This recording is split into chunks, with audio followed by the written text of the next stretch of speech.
If I tell you the experience I had of my dad about his retirement, if I say I don't want to have anything to do with pension, you will agree with me. Celebration of Customer Service Week, we sat down with one of our cherished customers. When I met a guy from Access, just about 20-30 minutes discussion, it changed my mindset about too many things about pension. And I had to switch to Access. I enjoyed retiring through Access pensions. When you know that you have a leaking roof, you want to prepare before the rain comes. Retirement is almost like entering a leaking roof. You have to make sure that the roof is secured from leaks. So you get in, you don't have to be running up and down. You lie down, you rest. It's supposed to be a time of rest. Hello and welcome to Where is the Money, a podcast powered by Access HR and Pensions, where we have challenged old mindsets, decoded smart money moves, and we have spotlighted real tools and real situations for real financial freedom. I am your host, Chiamaka Oneme, and today's episode is not just about money, it's more about you. It's because when it comes down to pensions, most people in Nigeria don't plan early. Not because they don't care, but because they somehow don't know much about it. So who is responsible for changing that? Today we are joined by Nneka Owusi from the Access HR and Pensions organization, and also a very important person here on the table. His name is Engineer David Madu. He is currently retired and enjoying his retirement. So today the question we are asking is, whose job is it to teach the pension culture, and why do you think most people ignore it? Thank you, Nneka. Thank you, Engineer David. Thank you for being here. Thank you very much. Thank you very much. Thank you for having us. Okay. There's so much discourse currently on pensions, but it still feels like a far-off concept. To a lot of people, it still feels like something that it doesn't just touch home. They just know that something is being deducted from their salaries, but they don't really know so much about it. It feels like there's a huge disconnect somewhere. How do you think is the best way to approach this issue, this gap? Whose job do you think it is to teach the pension culture, and why do you think most people ignore it? Okay, thank you very much. I think culture, as we all know, it's a shared value, practices, beliefs by a certain group of people, and also organizations, the belief, the culture, the way they view things, the way they operate, the way they practice. In pension, I think it's the job of everybody to teach this culture, from the employees to the management and also even to the regulator. It's the work of everybody, it's the job of everybody to teach culture, because that is what makes us to focus and also deliver good services to our clients. Okay, but you would agree with me that we need to do a lot more. Based on the situation we currently have, you would agree that there's so much more that we can do in terms of teaching it. Yes. Okay, over to you, Mr. David. Engineer David, Madam. Yeah, Yes. Mr. Engineer is all the same. Thank you for this privilege. I think this is a very weighty question, and I wish what comes out of this discussion will get to the grassroots. That's the man who feels the pinch. Yeah. You talk about regulators, yeah, I agree with you. You talk about culture, who makes it a culture? A culture is adaptable. When it is adapted by a people, then they are known by it. If the Nigerian worker, the common worker in the office understands that this is the way to go, he will adapt. Now the problem we have is that if you talk of regulator, yes, I think it is a problem of the regulator. We have National Orientation Agency, we have Ministry of Information, we have all kinds of people who are supposed to receive and disseminate information, but I do not know if they get to the people who really deserve the information that should be disseminated. If the common worker understands that, look, this is an arrangement that will benefit you, you are already keen in his mind to it. Yes. He will give it his best. He will ask questions, but you will notice that beyond the office arrangements, he will want to know, is there anything I can do? Because by the time I'll be retiring, I'll be old, may not be fit enough to really work again. So he may be preparing, to ensure that he has enough money to spend when he could no longer work. So where the problem really is getting the man who needs this information to know what to do with it and prepare properly for his retirement. Thank you. I agree with you, sir. When did you retire? Well, I retired about 2 years back. I retired in July 21st, precisely 2023. from the power sector. And how does it feel now to be, enjoying and reaping the fruits of years of consistency? Well, we thank God there's something to fall back on, despite the economic crunch and the value of the naira. But it's heartwarming when you have something to fall back on. But truth remains, if one has known that, there'll be times like this, you would have prepared better. You walk into it with expectation. You get into retirement with excitement. But I'll tell you that very few Nigerians can talk about retirement and excitement. It doesn't blend. It doesn't meet. The meeting point is not there. Just because the right preparations were not made, the proper informations were not given, the good mindset was not put in place. So it's like, so I'm coming to prepare to die. Well, but I thank God I'm enjoying myself by the grace of God. Yes. We thank God for that. Thank you. Okay, but looking back now, based on what you just said, what do you think you could have done differently if you had the right information at the time? What do you think you would have done differently in terms of retirement planning and financial planning in general? For every living soul, we know that what has a beginning must have an end. Retirement aside, if I had had one or two things in mind before now, I would have even resigned before the retirement, because I'm enjoying my retirement. I have time on my own. I plan my day. I do what I need to do the way I want to do it.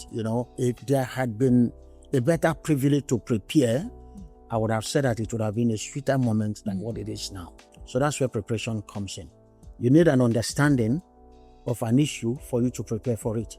So that's where orientation, training and all whatnot comes in.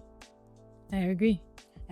So before we go too far into this conversation, let's quickly talk about the financial fix of the week. And, this week's dilemma it's a personal story from one of our viewers. So here goes. I asked my parents what they knew about pensions and they both laughed. My mom said, retirement, I will work until I die. My office, yes, it's still a startup, but they never speak to us about this. Neither do they help us with our pensions. My younger brother just got his first job and already thinks pension deductions are a scam. I'm stuck in the middle trying to explain something no one ever explained to me. Why does this feel like a secret we are all expected to figure out on our own? This is what people are facing out there. We already agree that there is an educational gap. What do you have to say, Nneka, to this person? Okay, what I have to say is, I think she's just being naive. She's just being naive because now the new contributory pension is a welcome development. Before now, when we had state governments, even the federal government, do an estimated pension payment, and then when people retire, they have to queue for a long time. They have to, stay for some years before they start getting their benefits, some even die in the process. But with the new contributory pension that came on board 2004, 2005, you retire, you walk into your pension fund administrator, and then you apply for your benefits and you get paid. So I think what she needs is just more awareness. And I believe when she gets a job, one or two of these PFAs, that is what Access ARM pension does. Even from the start, from NYSC camp, we go there to educate and enlighten these new graduates why they should key into contributory pension, so it's awareness. So if she gets to know all about that, she'll even be happy, to do that. So I think because of the stories she had in the past, what the mom told her and all that, she feels a bit, are you sure I'm going to do this? But if she has the information she needs, like our guest said earlier, that people need to be aware, that this is actually what she needs to do for her to retire well and have something to fall back on when she retires. I think it's just education, information, which we do all the time in Access ARM pensions. We go out there educating people, telling them these are the things you need to do. You need to register, you need to have a pension account, you have to start contributing, and the pension fund administrator invests this fund and it grows at retirement. You enjoy it and then you have something to fall back on. You don't need to depend on your kids at retirement. I think just information, just education that the girl needs. Yeah. I agree. And also, even your last statement about having the money invested, I don't think a lot of people know that their money actually gets invested. A lot of people have a problem with thinking, my money just sits there till I'm 65. Wow. Yeah, that's like I said before, knowledge is power, so whenever we go out for forums, we tell the active contributors, people that are still in service, that see you are contributing, your employer contributes as well, and this money goes into your pension account. So what we do with it is that we invest it, we grow it. No money sits idle. Income will even penalize you, so we grow this fund. So you can imagine somebody that contributed. I have some client that their contribution, employed is about 30 million. Meanwhile, they have a balance of 70 million, which means that the PFA, we have grown this fund by almost 100%. So we invest the money in different instruments, money market, fixed income and all that. And the money grows at the retirement, you enjoy it. That's lovely. Engineer David, do you have anything to say? Yeah. You see, the Holy Book says, there's a place where God says, my people perish for lack of knowledge. Knowledge is power. Knowledge is everything. That young employee that was complaining would complain because that guy has not really seen anything in terms of pension. Nobody's talking about pension. Now we are bringing up the issue of pension. From where? Look at natural phenomenon. It is going to rain and you are leaving home. You want to carry an umbrella. The reason is simple. You don't want to be beaten by the rain. Yeah. When you know that your house is leaking, you have a leaking roof, you want to prepare before the rain comes. Retirement is almost like entering a leaking roof. You have to make sure that the roof is secured from leaks. So you get in, you don't have to be running up and down. You lie down, you rest. It's supposed to be a time of rest. I think we need to do a lot in information dissemination. Retirement is supposed to be a package properly discussed and explained. How do you feel when you are employed? And at the point of onboarding, you are not just told about the job you are coming to do and how you adapt to the company or to the institution. You're also told, amidst other benefits, what you benefit from your pension and how you can have a personal involvement in even growing your pension. If these things are discussed, the mind will be open. People will know what to work towards. People will have a focus. How you don't move at random. If you have a focus, you work towards it. When the mind is prepared and you have a mindset towards an issue, you will work towards your mindset. So I think the important thing is that let there be a way where government will embed it into the process of onboarding in employment and, even like you said, in the NYSC camp, even in schools. What is wrong in teaching people about schools? We'll talk to them about all kinds of skills and all whatnot. What about telling them how to prepare for old age? It's important. That's my idea. If I should add to what he said, that's what we do here in Access ARM Pensions. So outside growing your fund, we also do what we call retirement planning. We'll put you through what you should do, depending on what you want to achieve at retirement in the next 5 years, 10 years, even before retirement. So we'll sit down with you and walk it through what you want to do at retirement, where do you want to be. So with what you are getting as you are working, your investments, your income, so we'll be able to plan your pre and post retirement. So what we do is that we sit down, we ask you some questions. You see, okay, I want to retire as a consultant. Okay, or you can say, I want to retire as a farmer, So with what you are getting at that point, we'll say, okay, you have to set out this amount every month for you to be able to achieve that goal, so that's part of what we do. So we also go to schools also to educate them. In secondary schools, in universities, we go there, we have seminars with them. That's part of what we do here to enlighten them ahead of time so that they won't have that same mindset that our forefathers or our grandparents had about pension. So when they come out from school, they're already prepared, to key into the system. I still want to believe that people need to know what they need to know to work towards better plans. Yes. I was having a problem with my previous pension administrators. When I met a guy from then Sigma before Access, just about 20-30 minutes discussion, it changed my mindset about too many things about pension. And I had to switch to Sigma then, now Access. Sorry, one Mr. Augustine Obi. Yeah. I think it's one of the best you have. Yeah.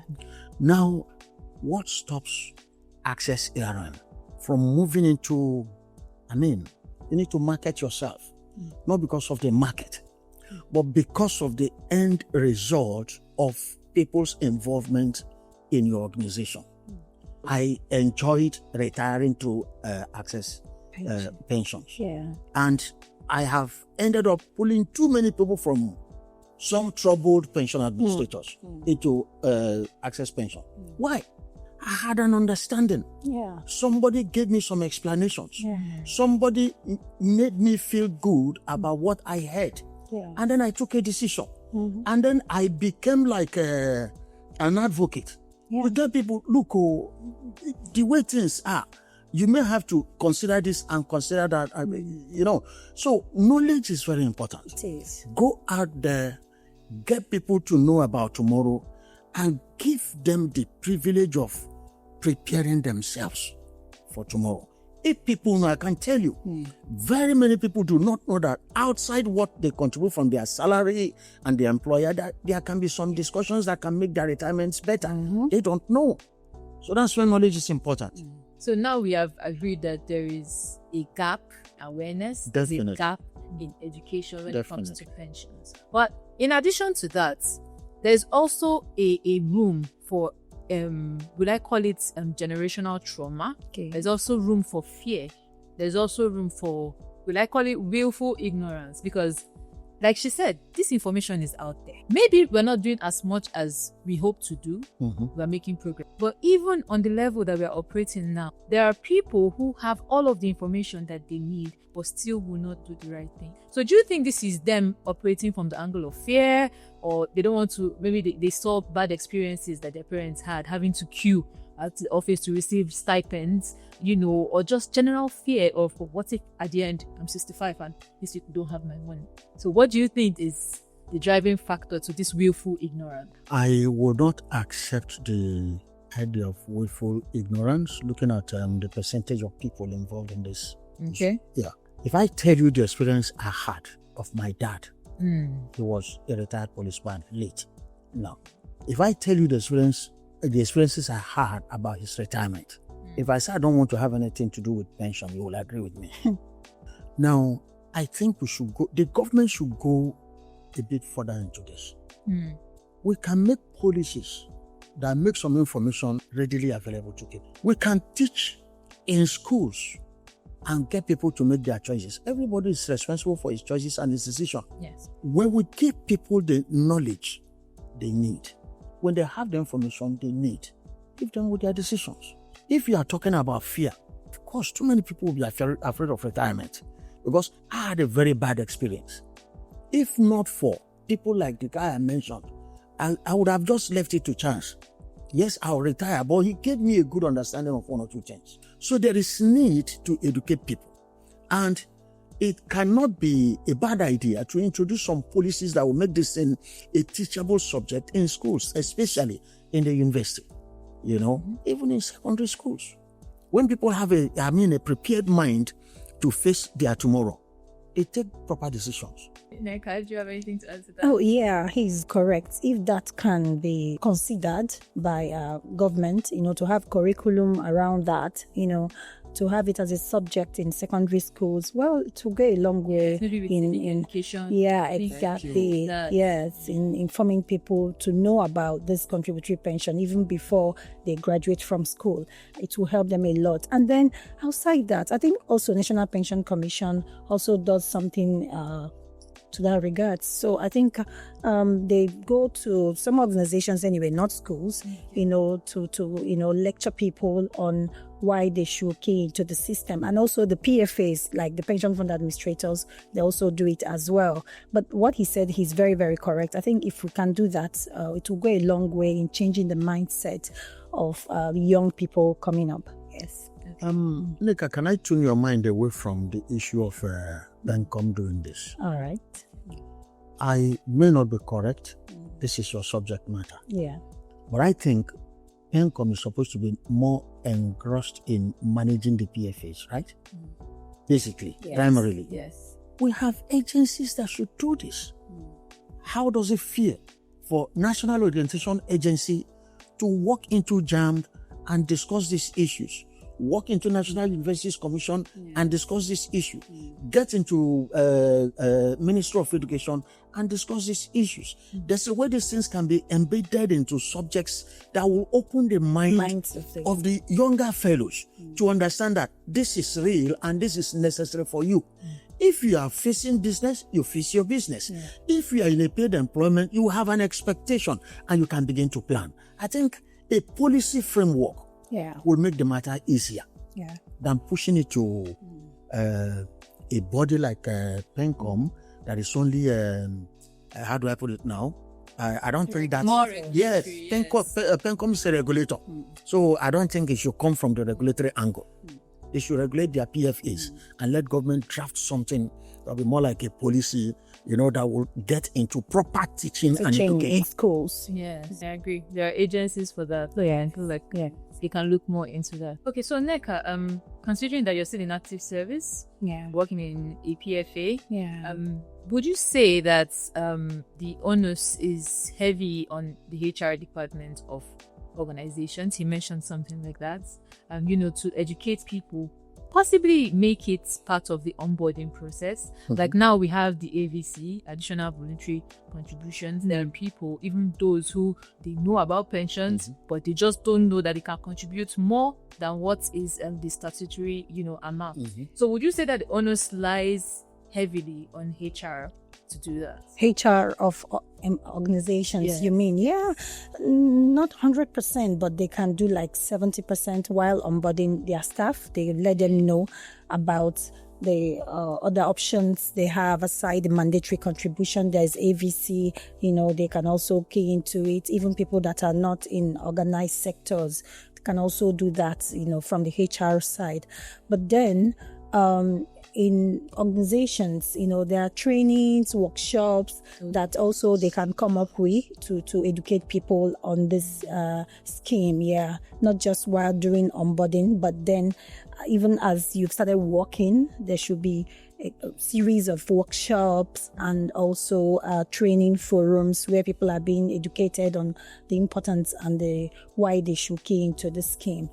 Then for the PFA, for me here, I think because we know that's what we do, that's what we go out to tell people. So you don't need your HR to even tell you that. So that's what we do. That's what we tell people every time on social media platforms, and also when we do our customer interactive sessions, so that's what we do. Okay, so Engineer David, I would like to believe that you have people in your circle, probably around your age range as well, who, like you said, you're enjoying your retirement. And you know that there are people who might not be as comfortable or as happy as you currently are, maybe by virtue of not being in paid employment, or maybe they were hustlers all through their lives, or maybe they just did not believe in pensions. So what would you say, if you can give us a case study, would be the most, if I may use the word, unfortunate or heartbreaking situation that you can share, just so we can shed some light on what the possibilities are, on what retirement can look like without proper retirement planning? If you want to look at it from the two perspectives you mentioned, the hustler, the employee, for the hustler, that's where government involvement comes in. Jingles, radio discussion, radio TV discussions, the social media. You can educate the public. While you are in your business, do not forget the evening days. Do not forget the night hour. They can have an understanding. You can even work with banks. From every savings account where there will be withdrawals, there can be a kind of stipulated percentage that may go to an account that may not be tampered with until at so and so time. See, there are too many things we can play around to make people happy in their evening days. Now, that's for the hustler. Look at the employer. Give him information. Leave him with his choices. If you are talking about my circle, if I open my phone to show you some groups I belong to, and the cries, like I have a pension, retirees group, where almost every day is a tale of woe you will hear. Some of us were lucky. That's where the government comes in now. Some of us were lucky at the time of the sale of the power sector, we were properly, drafted into the pension scheme. Everybody was properly drafted into the pension scheme. And some people got their bulk payment as at then. Yes. Do you know that some since 2013 till now have never gotten their money? And you're talking about retirement, they are retired. What will you hear from them? Complain, pain, woes. Every story is pain. You understand what I'm saying? Yes. So, in this case, if somebody has had a good knowledge of what pension should be, you wouldn't be waiting for government to do one or two things. You will begin to prepare. Even when you have the privilege of maybe having a PFA, you may have to go the extra mile of doing something for yourself personally, from your little pay. So that's where knowledge comes in. People need to know and allow them to take their decisions. That's where government comes in, not PENCOM. You understand? That's where government comes in, so that they build information into curriculums and into open public discussions and things like that. And people will be better aware and prepared for their evening days. I call it evening days. I know what it means. Thank you very much. Thank you very much, sir. So this is a call for awareness, especially to people who are probably not in paid service. Now, pension is no longer the way it used to be. And start contributing on your own level comfortably every month. You're putting something aside consistently. Over time, it builds up, it compounds, and then your retirement will be an easy one. If we were to go back, you mentioned that you were in the power sector, and that you, because of the change, they were able to onboard everybody properly into pensions. Before then, did you have any knowledge of how pension worked? Sincerely, if not for that 2013, I never had anything called pension, except that I remember those days in Far North in Sokoto. I would get a check from Papa to go and cash money in the bank, and we will have to wait, and too many questions at times. You have to go to and fro, back and forth. Pension was not something I would have wanted to get interested in. So that is where education and knowledge comes in. Most importantly, I will keep emphasizing, let's just get it corrected. There's been a lot of misconception because of, you mentioned fear. Why would people not be afraid? I told you, if I should tell you of my childhood and my father's retirement, you will understand if I say I don't want to have anything to do with pension discussion. But today is different.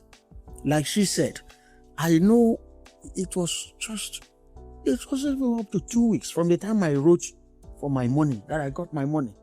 It has never happened before. I'm not praising access pensions, but it was sweet for me. You understand? I had all the support, I had all the information, and the man who helped me move over never left me alone. I'm telling you, it's one of the best you have here. You could ask questions, he is there to answer. People need to know. If people know better, they will do better. If people understand better, they will prepare better. Our viewers are a diverse crowd, but I would like us to focus more on those that are just entering into active service, or people who are around that age range, whether they are going into paid employment or starting something for themselves. So if you were to give words of advice, let's say 3 things now to a 25-year-old out there about their retirement planning and financial planning in general. I would say choose the best PFA, and I would say make additional contributions aside the mandatory contribution, and I would say have a retirement plan. These 3 things, yes. David? I'll start from the last, from Nneka's opinion. I think it would be a wonderful idea to get the young fellows to put a retirement plan above every other thing. Yes, the Holy Book says somewhere, sorry, I'm talking about, we can't run away from God who made us. Somewhere it said that it is better for a man to bear the yoke in his youth. If young people know that there is going to be a time when they will no longer be young, If as you are getting into the world, whether you are getting into private employment or you are getting into paid employment, you have a knowledge that is directing your action, you will remember the evening days and you will begin to keep something. Even when you are employed, you will want to know what options you have to make your retirement savings better for you. So it still falls back to what we are saying. Tell people the truth. Get them to know. Help them to understand. Leave them with their decisions. So leave us now. We are almost phasing out. Let's face our children. Yes. Let's face the young ones. Let's make Nigeria sweeter for them. Thank you. And we're working towards that. Words on marble from someone who has lived it and is currently enjoying his retirement. Pension is not an end-of-life conversation. It's a decision that you should make from day one. So whether you're earning salary, whether you're someone on the street hustling, we just want you to know that Access ARN Pensions has a plan tailored for you to help you grow. Wherever life takes you, we're going to be there for you. So start today at www.access-arnpensions.com because we want you to understand what peace of mind at retirement can feel like. So, thank you so much, Engineer David. Thank you so much, Nneka. Thank you. Any final parting words for our audience? Anything you want them that even if they don't take anything away from the entire episode, one thing you want to leave with them? Okay, one thing I want to leave with our audience out there is the contributory pension scheme is a welcome development. It's easier, seamless than before, and then they should have a retirement plan. And also, they can always reach out to their PFA. If you're with Access ARN Pensions, we're always there. Reach out to us to sit down with you and help you plan your retirement so that when you retire well. And you also be happy that you've retired. You don't have any regrets. That's what I'll tell my audience. Okay, thank you so much. Engineer David? Yeah. They said that wisdom is profitable to direct. People should understand that it will not be sunny all day long. It's going to be an evening. Let them prepare. Like I said earlier, I'm not worried about people in my age range. We are fading away. We've been battered by too many things. But let's think about the young Nigerians and tell them how they can prepare for their future and not go through the pains that their parents have gone through. Thank you very much. Thank you so much, sir. Thank you very much. The creation of money and wealth isn't just in what you earn, but it's more about what you do to keep it, grow it, and plan for the future.